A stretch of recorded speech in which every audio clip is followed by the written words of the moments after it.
I'm Gina Mizell here with beat partner Connor Letourneau, and we are in Corvallis, where Oregon State is just about to wrap up fall camp, which means the 2014 season is almost here, finally. It feels like, we've been kind of laboring through these fall camp stories, much like the players have been. But again, you look at this team in the loaded Pac-12 North. You got a great starting quarterback returning in Sean Mannion, got a pretty solid defense returning in with a lot of starters coming back, but some major question marks at receiver, offensive line. Can they run the football? As a big picture question, what are your biggest expectations for this team heading into 2014? In terms of win and loss type thing? Yeah, or just what are you expecting out of this group going into the season? I think, like you said, there's still some very important questions to be answered. But I think this is a solid team and it always helps when you have a Heisman candidate possibly in dark horse at quarterback. I'd say the over/under for this team is 8 wins, maybe 7. My guess is that this is going to be an 8-win team. If you look at their schedule, they're playing 5 top 25 teams. It's going to be hard for them to win those games. I think best case scenario, you're hoping for them to win maybe two of those games. But like you said, there's just so many questions. I'm really excited for this Portland State game because we're going to finally see, can the run game get going against a middling D-line that Portland State has? Can the receivers get some big gains? It's going to be interesting. Yeah, absolutely. You talk about some of those tough opponents in the Pac-12, a very loaded conference this year. This team goes to Stanford.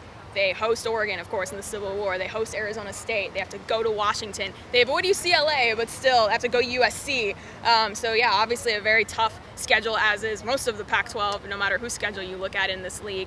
You talked about some of those question marks. A lot of those are not on the defense.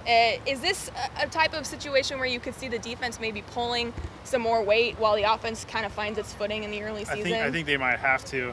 And, this is only my second year covering this team, but I feel like this defense is already so much further along at this point entering the season than it was last year covering this team. Just so much experience. These guys, just watching them in practice, you can tell they know the defense inside and out. They know what they're doing. And the young guys that are kind of stepping into bigger roles are talented. I mean, a guy like Larry Scott knows what he's doing. He rotated last year. Joshua James, I don't think there's going to be as much drop-off from Scott Crichton as we might have thought last year.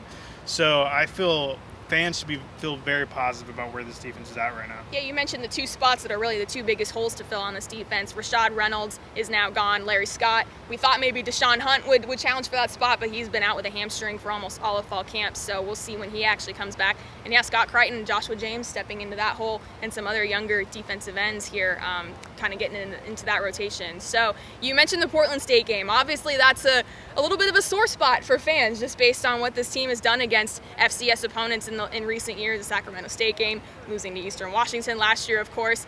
What are you sensing is the early mindset so far for this team as far as how they're approaching this game against what should be an easy win, but has been proven to maybe not be so easy in recent years? Well, if nothing else, last year definitely opened their eyes to the fact that these FCS teams are coming to play, they're coming to win, and if you don't play good football, you can lose that game. So I think they're very confident, but they're also really aware that they need to play good football to beat a Portland State, because Portland State, this is the biggest game of the year, especially an in-state team lots like of local that. Guys, yeah. And kids going to Portland State probably weren't recruited by Oregon State, so there's a lot of motivation for them there, and I think the Beavers realize that. Yeah, absolutely. Well, again, we will be here every day, every practice, writing tons of stories all season long, so keep it locked on OregonLive.com all day, every day, and read us every morning in the Oregonian. For Connor Letourneau, I'm Gina Mizell. We'll see you next time from Corvallis.